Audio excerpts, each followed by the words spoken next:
طيب أنتِ ليه بتشوفي إن وقت رمضان ده بس هو بالطريقة إنِّك تفضلي نايمة؟ يعني ليه دايمًا ما بتفكّريش إنِّك تعملي حاجة مختلفة؟ على فكرة رمضان هو أكتر وقت الضغوطات فيه بتقِل جدًا، لإن already الناس ما بتكونش مستحملة ضغوطات، فعلًا كُلّه بيقلِّل كل حاجة، اللي كان بييجي من المدرسة على الساعة 15:00 والساعة 14:00 بقى ييجي على الساعة 11:00 و12:00 واللي كان عنده جامعة لحد الساعة 17:00 و18:00 بييجي حرفيًا على الساعة 12:00 و13:00 واللي كان بيروّح متأخّر من الشغل نفس النظام بقى يروّح بدري شوية.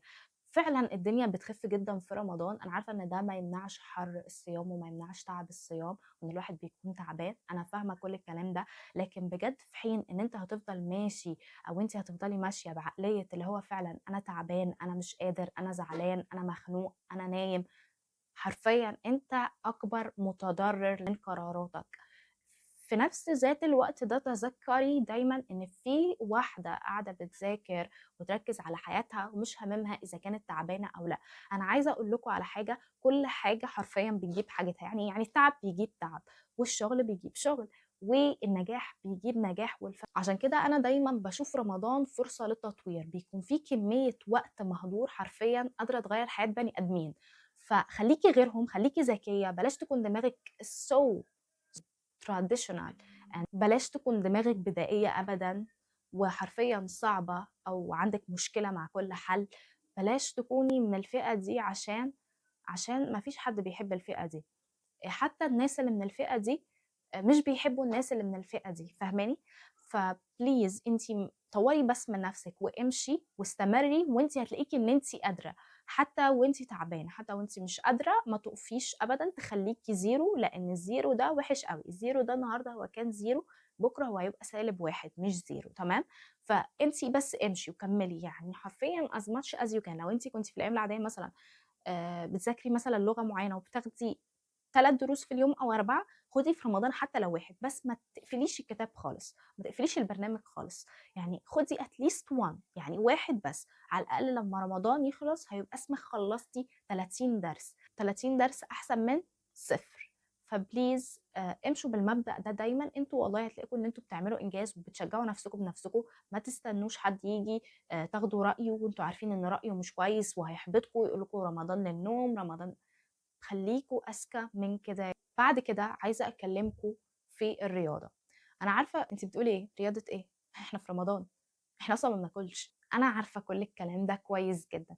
please ركّزوا معايا، اسمعوني بس وأنتم قرروا. أنا لسه باقول لِك إحنا ما بناكلش. اسمعيني please. إحنا ما ينفعش جسمنا يتعوّد على فكرة الخمول أبدًا، والصيام في حد ذاته هو فعلًا خمول. فأنا عشان كده دايمًا باقول لكم إن أنت لازم تكون نشيط، دماغك نشيطة وجسمك the same. إحنا لازم نعمل رياضة حتى لو كانت بسيطة، لو أنتِ مش قادرة تعملي رياضة كل يوم، ممكن يوم آه ويوم لأ، عادي جدًا، لكن ما ينفعش شهر كامل حرفيًا يبقى جسمنا من الكنبة أو للمكتب، لإن إحنا دايمًا قاعدين، ما فيش حركة بنعملها. مش هاقول لكم انزلوا الgym زي الأيام العادية ولا أقول لكم كل الكلام ده أبدًا، هاقول لكم حاجة واحدة بس، قبل الفطار حتى لو بتِلت ساعة فقط اتمرّنوا أي حاجة، إن شاء الله لو هتجروا بس كده، يعني تجروا رايح جاي كده في المكان اللي أنتم فيه، بس لازم تِلت ساعة بس على الأقل، مش هتعمل أي حاجة، مش هتتعبِك في أي حاجة، بالعكس هتخلّيكِ تركّزي، ما تجيش على نفسِك أوي، تعبتِ في التِلت ساعة وقّفي، وقت غير التِلت ساعة تمام، وقّفي، ارتاحي واستني وريّحي دقيقة، دقيقتين أو حتى 5 واستمري تاني، لكن زي ما قُلت لكم ما ينفعش أبدًا، أبدًا إن إحنا جسمنا يتعوّد على فكرة الخمول، خلّي بالكم إن دايمًا العقل السليم في الجسم السليم، المقولة دي خدناها زمان في المدرسة، عمري ما فهمتها إلا لمّا عِشتها.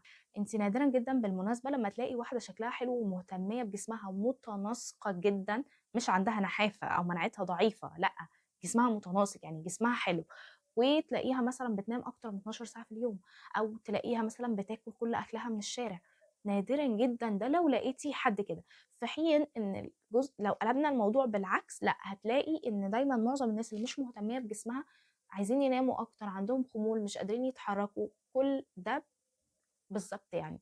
آخر حاجة وأنا سِبتها للآخر مع إني والله كنت حابة أبدأ بيها الأول، لكن ما كنتش عارفة هي هتاخد وقت قد إيه مني في التصوير، وما كنتش عايزة أنسى باقي الحاجات اللي هاقولها، فعشان كده خليتها للآخر.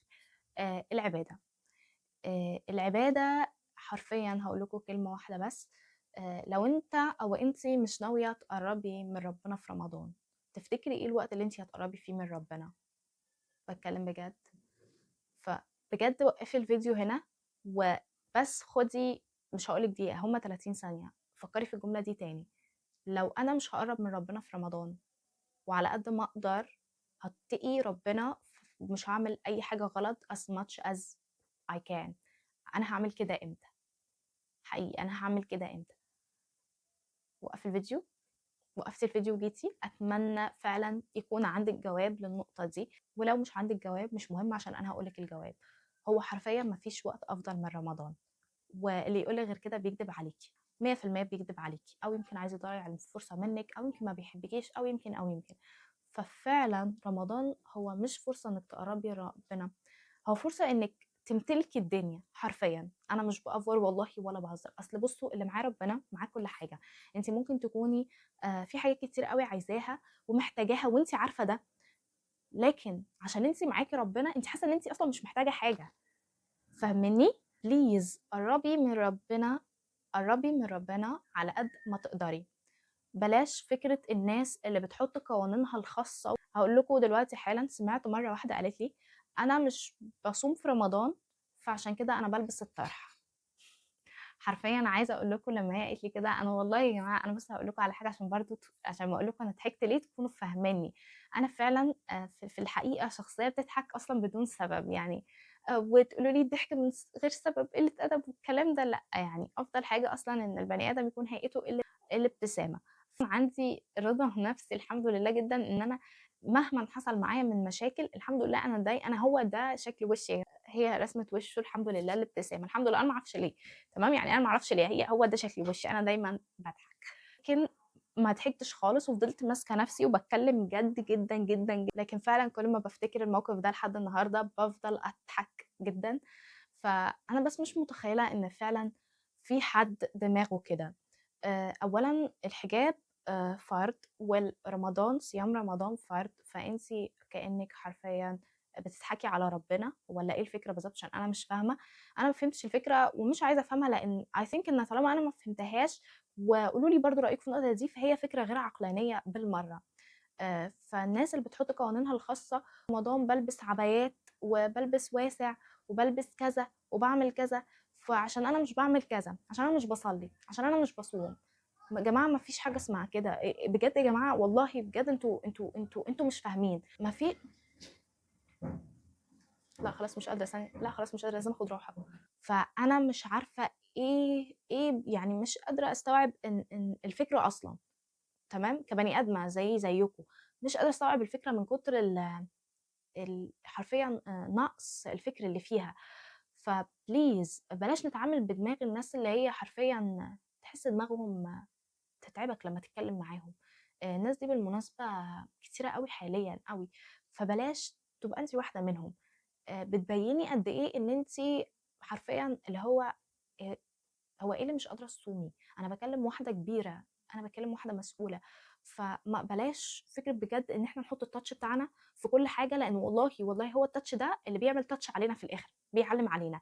فبليز على قد ما تقدروا يا جماعة، على قد ما تقدروا، على قد ما تقدروا بس قربوا من ربنا في رمضان. اللي مش بيلبس كويس يلبس كويس، اللي مش ملتزم في الصلاة يلتزم، لكن بجد بلاش افوره فكرة اللي هو انا مش بعمل كذا عشان كذا، انا بعمل. لو دي نيتك بجد فانت فعلا بتضحكي على نفسك، والله ما بتضحكي على اي حد، مش بتشغلي دماغك على ربنا مثلا، لا انت بتضحكي على نفسك. فانا ما بقولكوش ان انتوا لازم تكونوا كاملين وواو وكل حاجه، فده اللي اقصده بفكره انك تقربي من ربنا. يعني دايما بدل من ما فيش خالص من الحاجه او بعمل الحاجه دي بنسبه بسيطه، لا اكتر الحاجه دي شويه. مش بقولك ان انت لازم تعملي الواو يعني، ولا لازم تكوني ملاك، لا. انت بس كتري نسبه اي حاجه صح بتعمليها، وقللي. ويا ريت في رمضان تمنعي، رمضان بالذات يا ريت تمنعي فعلا لو في اي حاجه غلط بتعمليها اوفر. قللي نسبه الغلط قدر الامكان، وكتري الصح قدر الامكان برضو. اتمنى بجد تكونوا فهمتوا واستفدتوا من فيديو النهارده. اتمنى تطبقوا كالعاده زي ما بقول لكم، حتى لو 1% من اللي انا قلته، وشوفوا الفرق بنفسكم، لعل وعسى حد فعلا ياخد نتيجه كويسه. دي كل حاجه كنت عايزه اقولها، واشوفكم في الفيديو الجاي. مع السلامه.